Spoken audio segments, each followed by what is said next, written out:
નમસ્કાર ખેડૂત મિત્રો, હું છું પ્રદીપ કલસરિયા, શ્રી સદગુરુ એગ્રો સેન્ટર સિમરવતી આપનું હાર્દિક સ્વાગત કરું છું।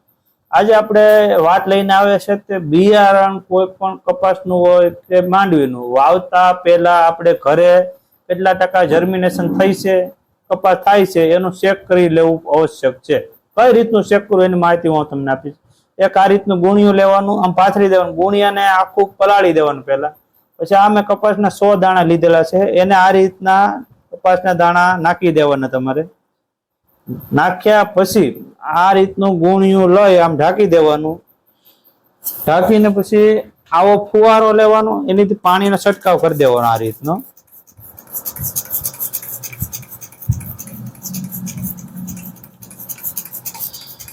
છંટકાવ કર્યા પછી આપણે આ 4 દિવસે પછી ખોલવાનું છે।